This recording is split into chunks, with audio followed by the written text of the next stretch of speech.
साल 2023 अपने आखिरी पड़ाव पर है और इस साल ने दुनिया को कई ऐसे जख्म दिए हैं जो शायद ही कभी मिट पाएंगे। 2023 में दुनिया में दो बड़े युद्ध हुए हैं जो अभी भी जारी है। एक है इजराइल और हमास का युद्ध और दूसरा है रूस और यूक्रेन का युद्ध। हालांकि रूस और यूक्रेन का युद्ध पहले से ही जारी था।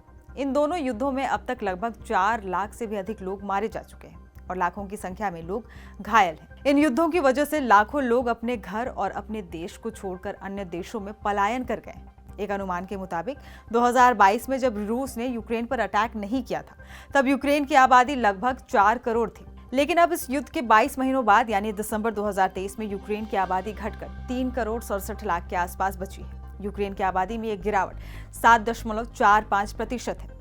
यही हाल गाजा का भी है। गाजा में इजराइल की बमबारी में 20,000 से भी ज्यादा लोग मारे जा चुके हैं। आज के इस जागरण ग्लोबल की शो में हम आपको बताएंगे कि कैसे इजराइल, हमास, रूस यूक्रेन युद्ध ने दुनिया को दो गुटों में बांट दिया है। नमस्कार, आप देख रहे हैं दैनिक जागरण और मैं हूं आपके साथ जय तिवारी। रूस और यूक्रेन के बीच 23 फरवरी 2022 को युद्ध शुरू हुआ था। रूस के राष्ट्रपति व्लादिमीर पुतिन ने इस अटैक को स्पेशल मिलिट्री ऑपरेशन का नाम दिया था। रूस का कहना था कि उसने यूक्रेन पर यह अटैक इसीलिए किया क्योंकि यूक्रेन नाटो का सदस्य बनना चाहता था।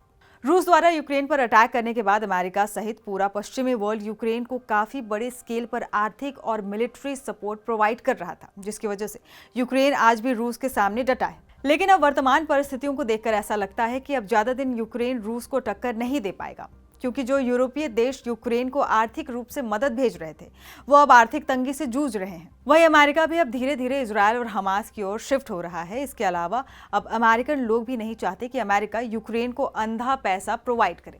यूक्रेन इस समय गंभीर हथियार संकट से जूझ रहा है। यूक्रेन के सैनिकों को एक एक गोली भी सोच समझ कर चलानी पड़ रही है। अब सवाल उठता है कि रूस ने जिसके लिए यूक्रेन पर अटैक किया था, क्या रूस का वो मकसद कामयाब हुआ? इसका जवाब है कि शायद नहीं, क्योंकि पुतिन ने यूक्रेन पर अटैक इसीलिए किया था ताकि नाटो के विस्तार को रोका जा सके।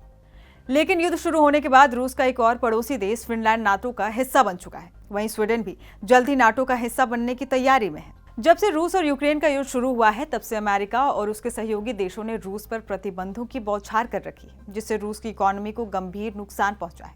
इसके अलावा इस युद्ध से अगर किसी को फायदा हुआ है तो वो चीन है, क्योंकि जब रूस पर पश्चिमी देशों ने प्रतिबंध लगाए थे तब लगभग सभी विदेशी कंपनियों ने रूस से पुल आउट कर लिया था और इनके जाने के बाद चीन की कंपनियों ने रूस की मार्केट पर अपना कब्जा कर लिया है। वहीं अगर इजराइल और हमास युद्ध की बात की जाए तो इसकी शुरुआत 7 अक्टूबर 2023 को हुई थी। हमास ने इजराइल पर अचानक सरप्राइज अटैक कर दिया था। जवाब में इजराइल ने भी हमास का अस्तित्व खत्म करने की कसम खाई थी और तब से आज तक इजराइल हमास युद्ध को 2 महीने से भी ज्यादा समय हो चुका है। इस पूरी लड़ाई में अब तक लगभग 20,000 लोग मारे जा चुके हैं। इजराइल हमास की इस जंग में दुनिया भी 2 गुटों में बटी हुई है। अमेरिका और उसके सहयोगी देश जहां इजराइल का साथ दे रहे हैं, वहीं ईरान, चीन, तुर्की और रूस जैसे देश हमास का साथ दे रहे हैं।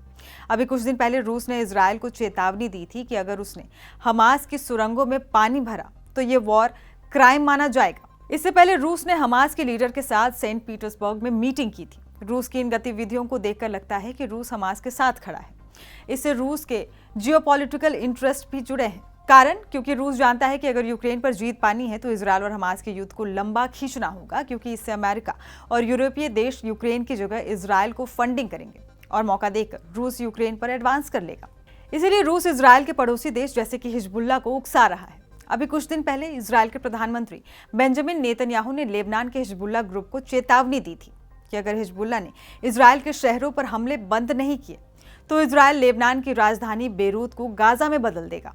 लेकिन ऐसा करना इजराइल के लिए घातक हो सकता है, क्योंकि हिजबुल्लाह हमास की तुलना में कई गुना ज्यादा ताकतवर है। इसके पास कई ऐसे आधुनिक हथियार हैं जो रूस ने इन्हें दिए हैं। उम्मीद है कि आप समझ चुके होंगे कि 2023 में कौन से बड़े ग्लोबल कॉन्फ्लिक्ट हुए थे जिनसे दुनिया 2 गुटों में बटी हुई है।